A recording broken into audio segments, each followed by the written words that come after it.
Welcome to radiotennis.com, the podcast. Today, Ken talks with former number 6 in the world, Eliot Teltscher. If you like the podcast, please subscribe and give us a thumbs up. Also, feel free to leave a comment. Now here's Ken and Eliot. My name's Ken Thomas, and I'm here with Eliot Teltscher today. Had a wonderful career. Made just shy of $2 million in the Grand Slam singles, Australian Open quarterfinalist, French Open 3 times at the round of 16, third round Wimbledon, at the U.S. Open 3 times quarterfinalist at the U.S. Open, quarterfinals of the Tour Finals, quarterfinals of the WCT Finals. You jump over to doubles. Finalist, a lot of people forget that about Eliot. Finalist at the French Open in doubles in 1981. And then, of course, he won the French Open mixed doubles title in 1983.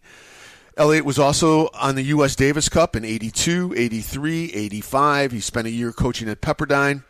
He was the 2003 Pan American Games tennis coach.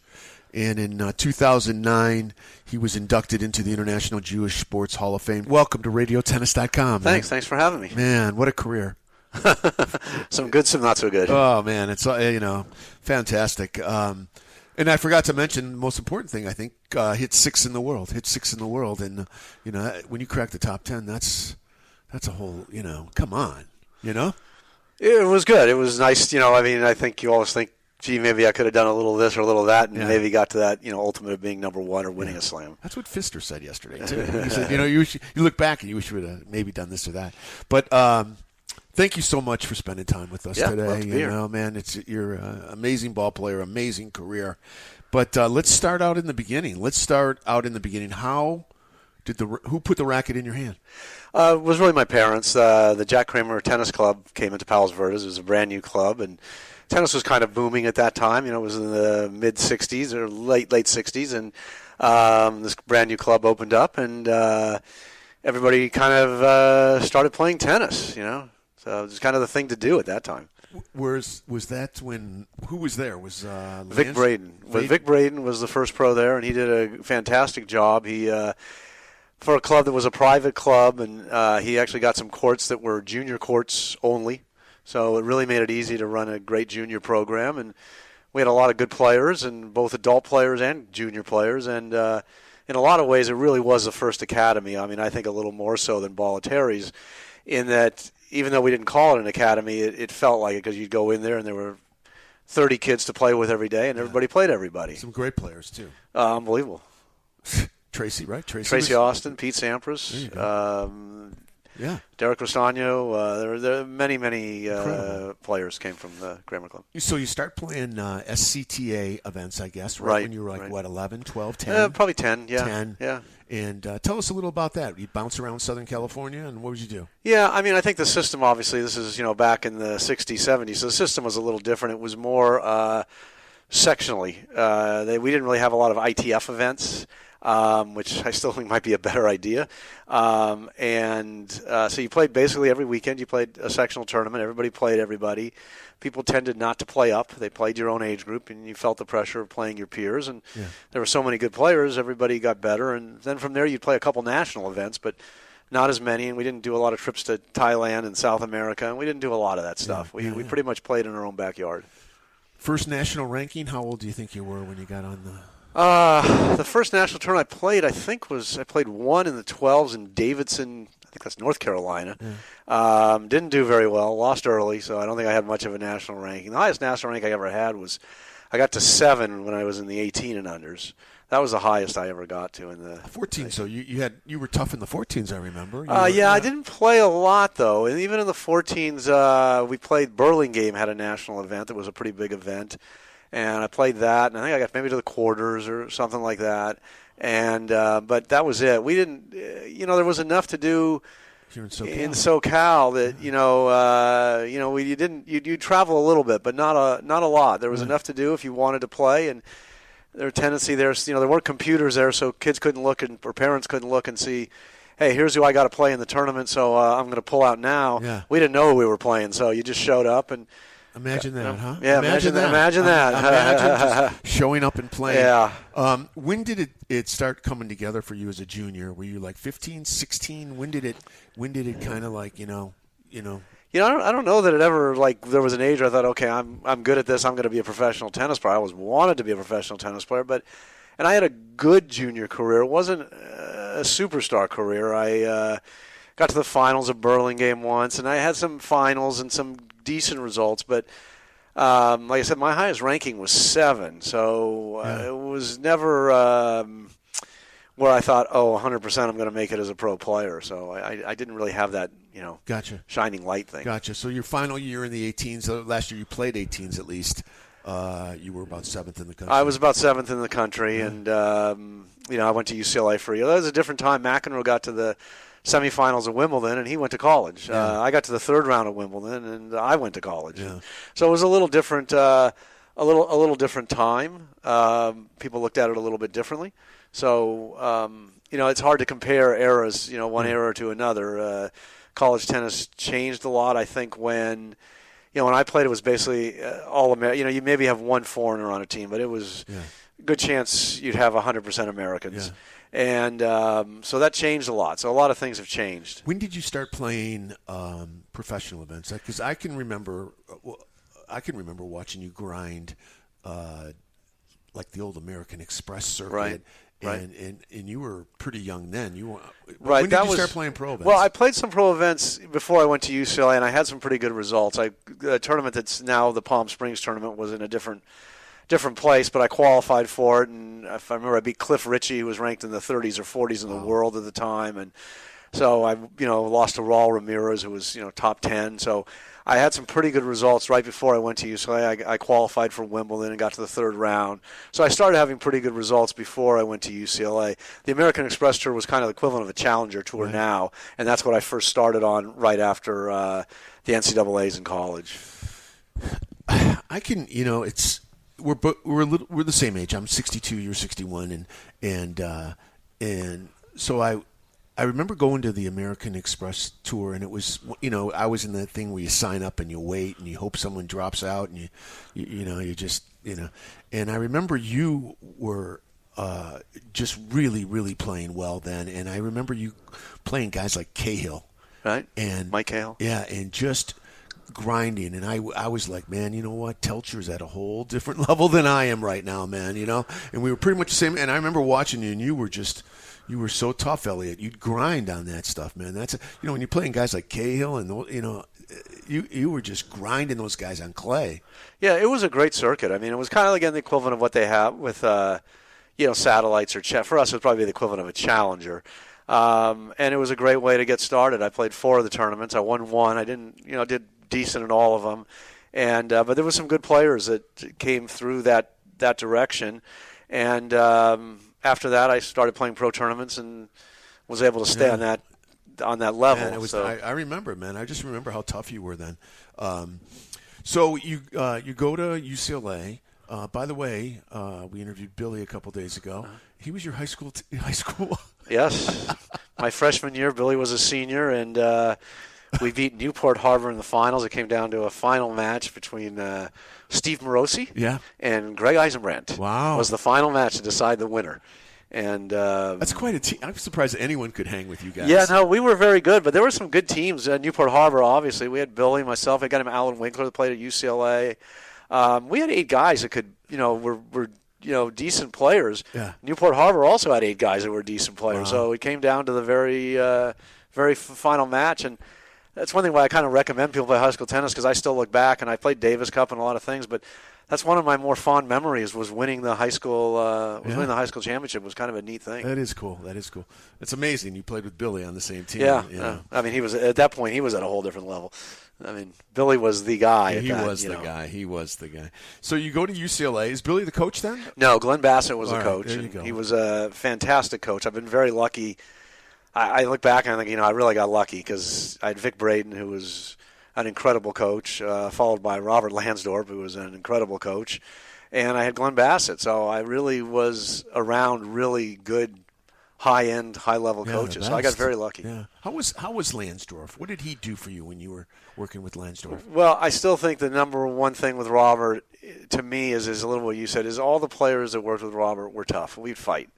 Yeah. If you look at any of them, even some that, people don't realize how many players Robert's taught. I mean, everybody knows about, Sharapova or Davenport or Sampras or Tracy, but there's a lot of people also ranked 80, 90, 100. He taught a lot of pro players, a lot more than people realize. Yeah. But the one thing to me that's most in common is I don't think you'll ever find a Landsdorp student that wouldn't fight you to the end. Yeah. And I think that was his best quality. Cool. He made you tough, and I think you wanted to try hard for him. You wanted him to be proud of you. You wanted him to, be happy with you. And as long as you fought, he was happy. But he liked guys that could fight. Interesting. And so if he was watching, you were 6-0, 5-0, 40 love down, and guy had an over on top of the net, you were going to try for it because you still wanted Robert to know I'm still trying. That's cool. So That's cool. That was the number one thing for me. That's cool. So you go to UCLA. Were you thinking of going anywhere else besides UCLA? I looked a little bit. At that time when I was there weren't as many schools that really had good tennis. It was really UCLA, USC, Stanford, and a small school in Texas called Trinity It was really those four that really had the best tennis, and I wasn't going to go to Trinity. Yeah. And a little bit, McEnroe was the number one player at the time. I was number two, and Robert Van Hoff was number three. And so once John went to Stanford, the dominoes kind of fell in place. I didn't want to go to the same place as John. I wanted to compete against him. Right. So I chose UCLA, and so Robert chose USC. I mean, we were all friends and got along well, but we all wanted to go do our thing. Yeah, so that was kind of how it all kind of dominoed in place. How was your year there? Loved it. Did you play Mac in dual matches? I played Mac 3 times in college. In college, so it was great. College was a good experience, and the teams were really good. We had, Fritz Buning, who got to 30 in the world, and was our number 6 player. Yeah. So the level of play in college was much, much higher. So that helped. The practices were great, and Jimmy Connors and Brian Teacher and Peter Fleming and people like that would all show up at practice. Really? So we had phenomenal practices, and Glenn was a great coach, incredibly organized. Every practice had a purpose. Really? It wasn't just random throwing out the balls. I really learned a lot, and everything you were trying to work on something, and you had a purpose, and so the practices were great, and the matches were good. I played McEnroe, once at UCLA, once at the NCAA's, once I played him 3 times. So, Jeez, oh man. So you go to the NCAA's. You have a small little glitch at the NCAA's, right? Yeah. Yeah, a little disappointing. At the time, for me it was disappointing. McEnroe was seeded 1, I was seeded 2. Most guys are just trying to get into the NCAA's. I just want you to know that, Eliot. Yeah, I was. I thought it was going to be me and Mac in the finals, right. And I was, pretty confident of it. And North Carolina State was not known for their tennis. That's right. And the matches at Georgia then, where you were playing 2 matches each day at the time. And the upper courts were slow, and the bottom courts were fast, and it was getting dark and late. And they said, well, do you mind moving to the bottom court? And my thought was, I want to get this over with because, tomorrow's the semis, and I got to play in the morning. Yeah. And I'm playing a guy from North Carolina State, so how good can he be? Yeah, right. And it ended up being a guy named John Sodry, who got ranked about 30 in the world and had one of the better serves in the game. And I wasn't prepared. I wasn't ready, and he absolutely crushed me. He's a beast, isn't he? He was a beast, and I just wasn't. I took it for granted. I really made a mistake. I just took the whole thing for granted, and by the time I kind of got my head into it, it was a little too late. Yeah. So you turned pro?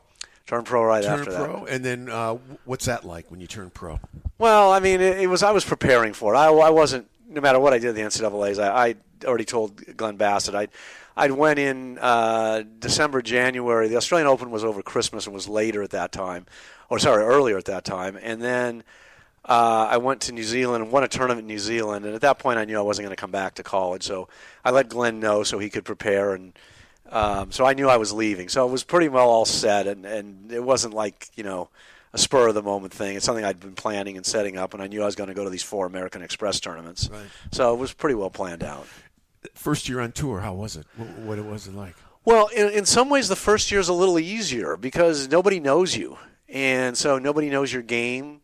and everything seems like a bit of a bonus. Yeah. I always think the second year is a little more difficult because now everything's not as much of a bonus. Everybody knows you. The word gets out quick on how to play people. Yeah. Word travels fast.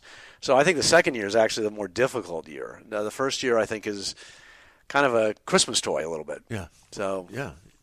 No downside, really. Not a lot of downside. And, again, a lot of his guys are playing you, and you're thinking, wow, I wish I could get somebody else to play me like this because they didn't know. So now after a year, everybody knows, everybody talks, and now everybody's hammering it to your weakness. Where when I first started, they didn't know what that was. You had no weakness, Elliot. I had a lot of weaknesses. You had no, I didn't see any weaknesses.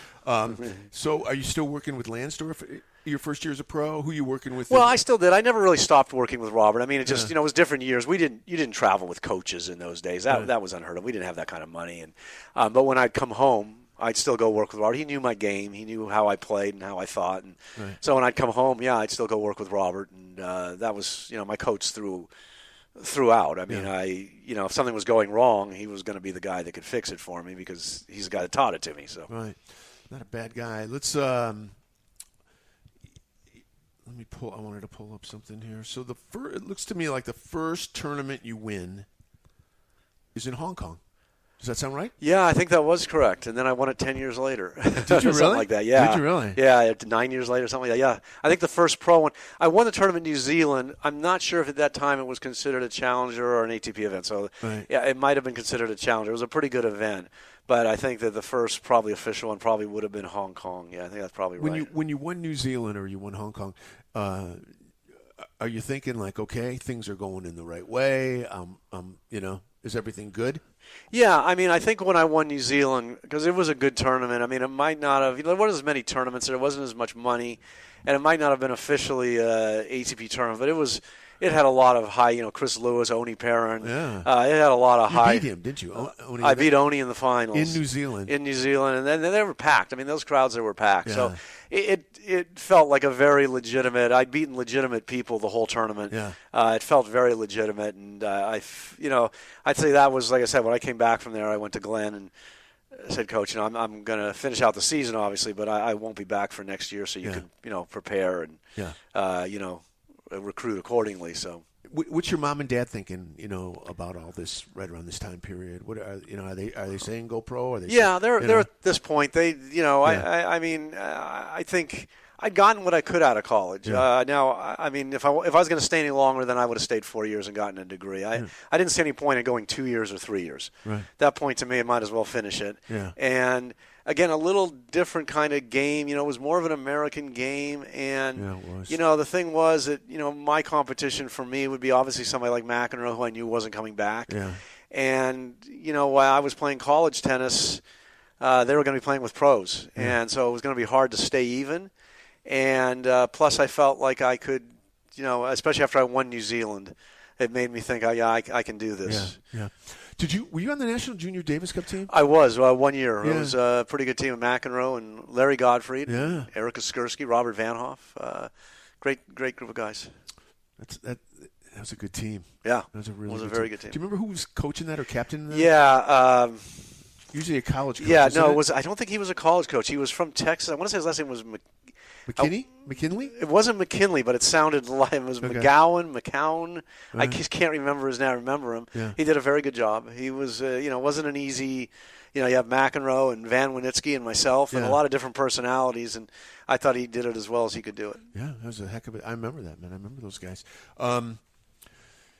You played Connors early in your career in a final in Birmingham on carpet. What was that like, playing Connors in a final?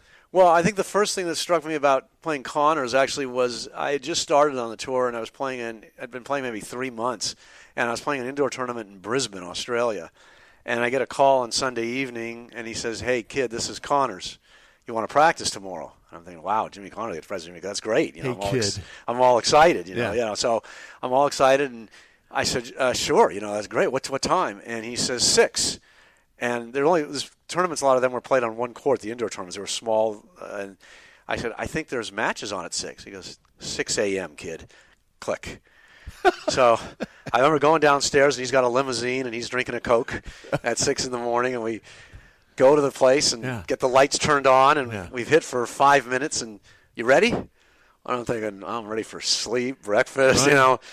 Sure, Mr. Kahn. I didn't say Mr. Kahn, but sure, and so we play a few games, and he sits down to get a quick drink, and I start talking, and he looks at me and he grabs me by the arm and says, "Hey, son," he says, "we're going to practice now. If you want to talk, we'll talk later." Jesus. And we played about 2.5 sets in about an hour and 20 minutes. There were no more. You could take a quick sip of water on changeover. The intensity was unbelievable. And I remember calling home and telling my parents I just practiced with Jimmy Connors, and, man, did I get a lesson. They said, "Oh, he beat you badly." And I said, "Well, that too, but also I got to change the way I practice." Wow. Yeah. So that was my first memory of Jimmy. He wasn't one of these guys that was going to play 4 hours a day. Yeah. But if the intensity of the practice was a 1 through a 10, he was at about a 12. And it definitely changed the way he's not drilling either. I mean, he wants to play. No, I mean, literally, you could warm up 5 minutes max. You're playing. That's how it was. So, besides the return to serve that everyone talks about, what else did he do well? Well, I mean, he did everything. Other than, for today's, in our game, we had guys, including myself, that didn't serve well, and he didn't. And that was, to me, a little difference between him and Borg and Lendl and McEnroe, was they all had better serves. From the ground was a different story. It's all relative. I mean, he had probably, arguably the best two-handed backhand ever. It was certainly in that category. And, his forehand was weaker than his backhand, but it gets, again, relative. It still was one of the better ones of the game. He was a very good volleyer. He was a great mover. He's, again, arguably one of the best competitors, if not the best competitor that ever played. He's not playing around. No, he's not playing around. He's not playing around. Yeah. Amazing.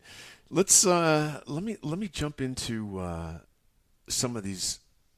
Let's talk about the Australian Open quarterfinals in 1983.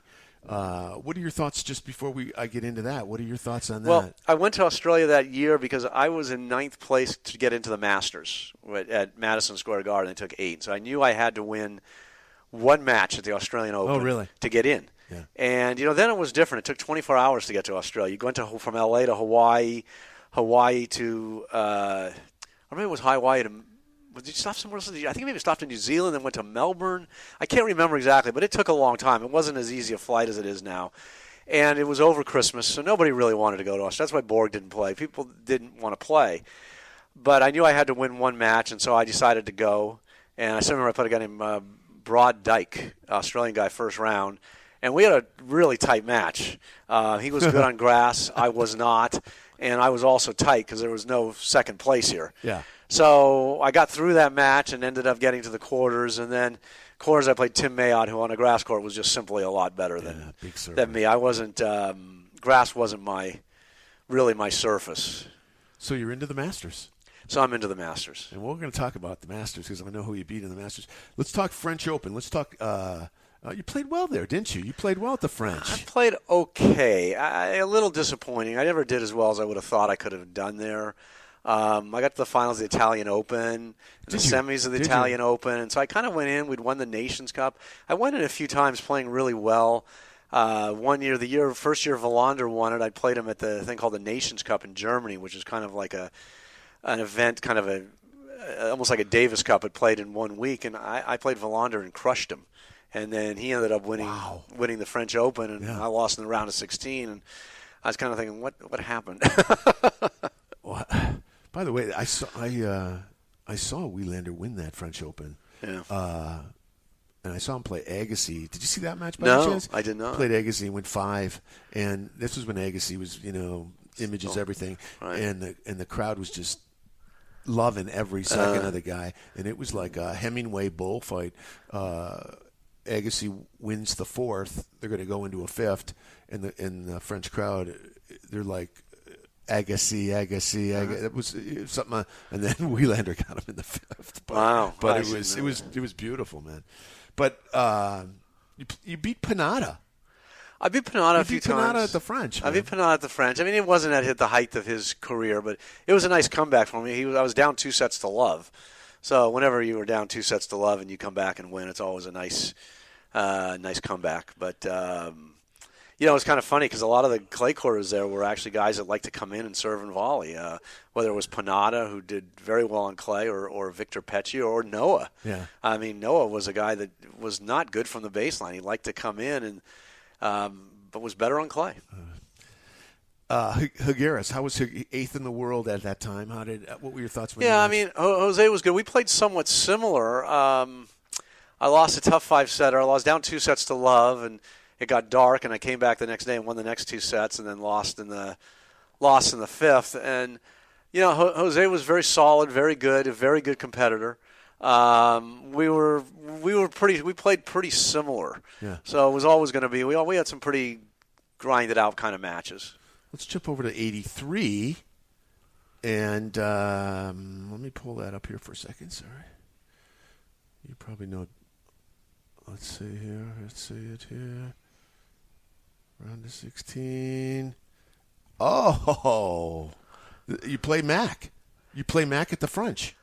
Wow, that I don't remember. Let's see here. Let me just see I got it right, if I got the right place. No, you might be right. I just don't remember. 83 French Open. Huh. Mac. Unless it's Patrick. Hold on here. No, it wasn't Patrick. Patrick wasn't playing in 83. Definitely wasn't Patrick. Let me get it here. Yeah, I might have played him. Well, here's how you got there. I played him a lot. You beat Derek Tarr in the first round, Gurfine in the second, Kuchna in the third, and then you played Teltscher in the fourth round. You played McEnroe in the fourth round. Four tough sets, really. Mac got the first, you got the second, and Mac got the third and fourth. Yeah, I actually French. I don't remember. I actually don't remember that. I played Mac a lot because we played starting growing up in the juniors a lot, so we played a lot. What's it like going on to the center court at the French Open? What's that? It's always exciting. I think to be whether it's Wimbledon, any of the slams. I mean, the center courts are kind of they're unique. Even the Italian Open was very unique because it's a long walk to the center court. You go through a long tunnel, unless it's changed since when I played. Yeah. And so it's kind of it's different. The court's very big. Sometimes it takes a little bit to get your bearings because the courts, you can suddenly realize I'm a lot farther behind the baseline than I thought. So, but it's a neat thing to have played on center court at any of the slams. I think it was kind of cool. First time it was kind of breath away, a little bit. Yeah, I think Wimbledon even a little bit more. I think it's the most still unique of the slams. I forgot about the Italian Open. Who did you play in the finals of the Italian Open? The Italian Open, I lost to Gomez in the finals, really? And he was just on clay was just a lot better than I was, and he beat me pretty badly. Who'd you get in the semis? You remember? If I remember correctly, I beat Heinz Gunthardt. Wow. I'm not positive. I think that's who it was. That's such a big tournament, man. That's such a beautiful tournament. Yeah, it was a great tournament. Then it was kind of like the mini French. It was basically everybody played it. It was very similar to the French Open. Yeah. So it was a great tournament. You really weren't a clay court specialist, though, were you? No, not at all. You had a balanced game, man. Yeah, well, it's just that, I grew up playing on hard courts in those days, with wood rackets. We played very flat. And so when I played somebody that could get the ball high up to my forehand, like Gomez or Vila, somebody with a lot of topspin for our day, I had a problem. And I wasn't that comfortable moving on it. So, it was it actually wasn't my favorite surface. It seems like it should have been, but it wasn't. You had good results on it, though, man. Good results. You would fight and grind. I had good results. Not came up a little short. So I'll tell you what. Why don't we take a quick little break? Just catch our breath here. We'll come back. There's a lot to talk about. Arthur Ashe was your captain on Davis Cup, yes. wasn't it? We'll talk about that. We'll talk about your Pan Am stuff. That's all good stuff. There's a lot to talk about here. This concludes part 1 of the interview. Please subscribe, and we will let you know when part 2 drops. Thank you for listening to Radio Tennis, the podcast. Please thumbs up and subscribe. Also, check out the streaming broadcast site at radiotennis.com for great live tennis presented by Ken. All the streaming broadcasts are free, no sign-up required. New sessions are being added all the time, and there is a full archive for listening to great tennis events from the past on demand. Radio Tennis is the best free streaming service for tennis, hands down. From everyone at Radio Tennis, have a great day, and we will see you at our next podcast or live stream.